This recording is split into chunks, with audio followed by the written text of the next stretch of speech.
प्यारी सात संगत जी, राधा स्वामी जी।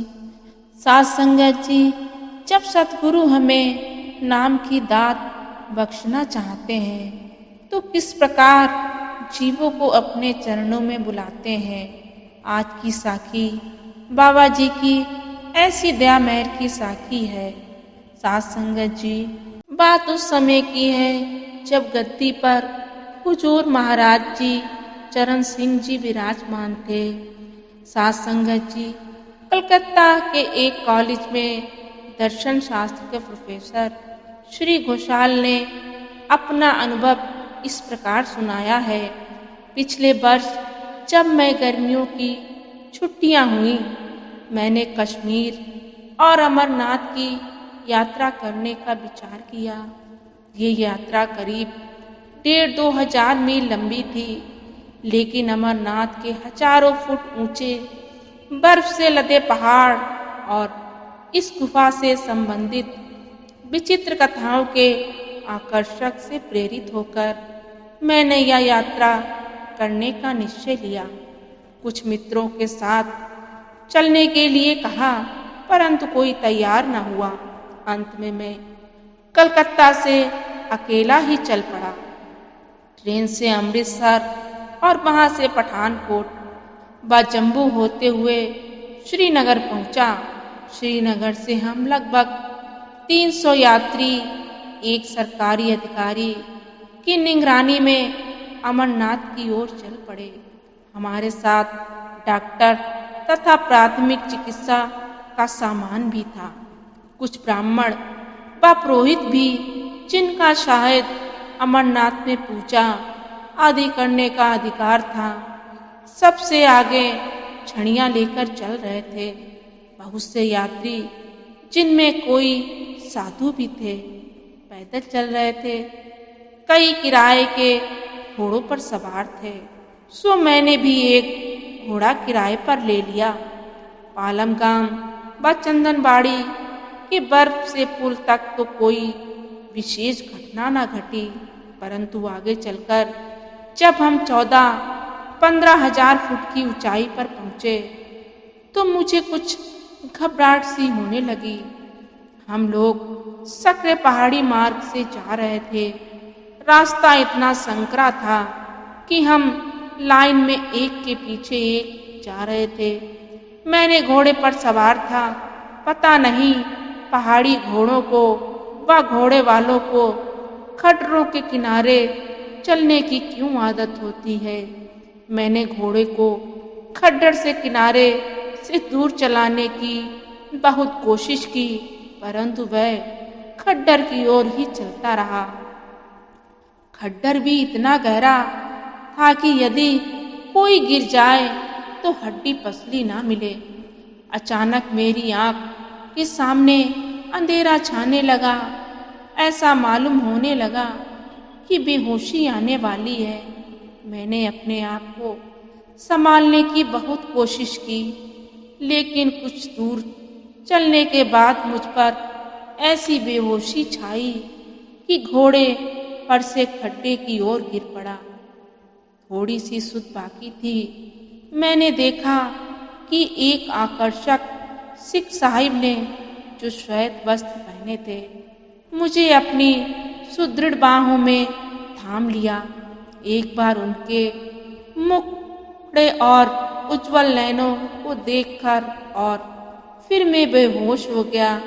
पता नहीं कितनी देर बेहोश रहा, शायद 5-10 मिनट रहा होगा। जब कुछ होश आया तो देखा कि मेरा सिर उन्हीं साहिब की गोद में रखा था। वे हाथ से मेरे सिर को सहला रहे थे। फिर वह साहिब बोले, अच्छा फिर मिलेंगे। इतना कहकर वे मेरी नजरों से ओझल हो गए। मैंने घोड़े वाले से पूछा, वे साहिब कौन थे, कहाँ गए, जिन्होंने मुझे गिरते वक्त संभाला। घोड़े वाले ने समझा कि अभी मैं ठीक नहीं हूँ और यूं ही असंगत बातें कर रहा हूँ, परंतु जब मैंने अपना प्रश्न दोहराया तो उसने जवाब दिया कि उसने तो किसी को मेरे पास नहीं देखा। केवल मैं ही खाई के किनारे बेहोश पड़ा था। जैसे ही उसने मुझे बेहोश पड़ा देखा, वह डॉक्टर की तलाश में दौड़ पड़ा, लेकिन डॉक्टर को तत्काल न ढूंढ सका, इसलिए वापस मेरे पास आ गया। मुझे आश्चर्य हुआ कि वे मेहरबान सज्जन इस प्रकार क्यों चले गए और घोड़े वाले ने उन्हें क्यों ना देखा। हम अमरनाथ पहुँचे। वहाँ मैंने सिर्फ बर्फ और ऊंचाई के अलावा और कुछ न पाया। जो आध्यात्मिक जिज्ञासा मेरे मन में बचपन से थी, उसकी पूर्ति स्वरूप कुछ न मिला। मैं लगभग 1 महीना कश्मीर की घाटियों में घूमता रहा, कई दर्शनीय स्थानों की सैर की, प्रकृति की बहुत सुघड़ व मनोहरम कृतियाँ देखीं, परंतु अपने रक्षक का वह सुंदर आकर्षक मुख मेरे मन में निरंतर बसा रहा। लौटते समय मैं अमृतसर में दरबार साहिब तथा सिखों के अन्य पवित्र स्थानों को देखने के लिए रुका। दरबार साहिब में एक सज्जन मुझे मिले, जो अपनी कार में मुझे अमृतसर के दर्शनीय स्थान दिखाने के लिए तैयार हो गए। बातों ही बातों में उन्हें मुझसे पूछा, मेरा पंजाब में आना कैसे हुआ। मैंने जवाब दिया, केवल घूमने के लिए ही आया हूँ। अमरनाथ, कश्मीर आदि की यात्रा से लौट रहा था, सोचा अमृतसर भी देख लूँ, सो यहाँ आ गया। वे सज्जन बोले, अगर आप दर्शनीय स्थलों की सैर के लिए ही आए हैं तो आपको एक और स्थान देखना चाहिए, जो पास ही है और जहाँ मैं खुद जा रहा हूँ। मैंने उनके साथ इस स्थान पर जाने के लिए राजी हो गया। करीब 1 घंटा के अंदर हम राधा स्वामी कॉलोनी ब्यास में पहुंच गए। उस समय पुस्तकालय के सामने खुले स्थान में सत्संग हो रहा था। मेरे साथी ने मुझे सत्संग सुनने का अनुरोध किया। मैं स्वयं दर्शन शास्त्र का प्रोफेसर था और वेदांत तथा षट दर्शन का अच्छा विद्वान माना जाता था। आपने अपने साथी के अनुरोध पर मैं अनिच्छापूर्वक सत्संग में बैठ गया। बैठने के बाद जब मैंने तख्त की ओर नजर उठाई तो मेरे आश्चर्य और आनंद का कोई अंत न रहा। मेरे सामने वही दिव्य पुरुष साक्षात विराजमान थे, जिनसे मुझे अमरनाथ की यात्रा में खड्डे से गिरने से बचाया था। हम दोनों की निगाहें मिली। वे तनिक मुस्कुराए और प्रेम व प्रकाश की एक धारा मानो उनके नेत्रों से निकलकर मेरे अंतर में समा गई।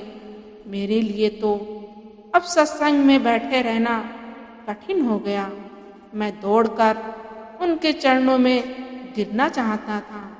सत्संग का वह आधा घंटा किस तरह बीता मुझे पता नहीं। सत्संग समाप्त होते ही मैं भागा भागा गुरुदेव की ओर गया।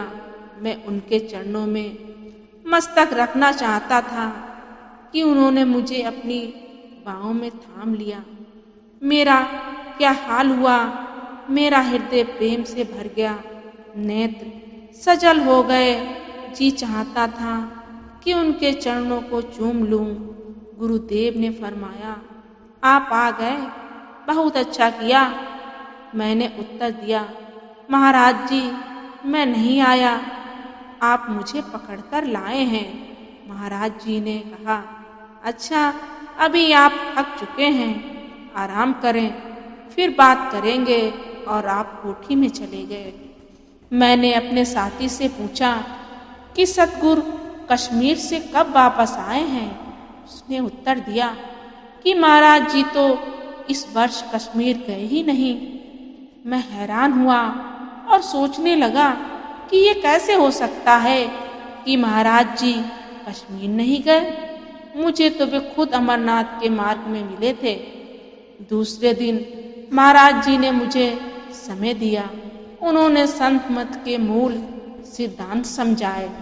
सूरत शब्द योग से वेदांत की भिन्नता बताई। समझाया कि संत मत भक्ति का मार्ग है, अभ्यास अमल करने का रास्ता है। मैं चुपचाप सुनता रहा। मुझे अब मुंह खोलने की जरूरत ना थी। सतगुरु के कल वाले स्पर्श की मस्ती चित्त पर छाई हुई थी। उनके दर्शन की खुशी में रात भर सो न सका। हृदय में एक ऐसी प्रीति और प्रसन्नता समाई हुई थी जो इस दुनिया की मालूम नहीं होती थी। गुरुदेव ने कहा, कोई सवाल हो पूछ लो। तो खुशी से पूछ सकते हो। मेरी आंखों से आंसू बह रहे थे। भाववश में गला रुध गया। मैंने गदगद स्वर में पूछा, अमरनाथ यात्रा में आप ही मुझे मिले थे ना? उन्होंने मुस्कुराकर फरमाया, नहीं, मैं तो कहीं नहीं गया, यहीं था। फिर मेरे सतगुरु ने मेरी ओर करुणा, कृपा और प्रेम की परिपूर्ण दृष्टि डालकर मुझे निहाल कर दिया। मैं इस संसार को तथा अपने आप को भूल गया था। साथ संगत जी, साखी आपको कैसी लगी कमेंट में ज़रूर बताएं। और चैनल पर पहली बार आए तो चैनल को सब्सक्राइब करें जी। गुरु प्यारी साथ संगत जी, राधा स्वामी जी।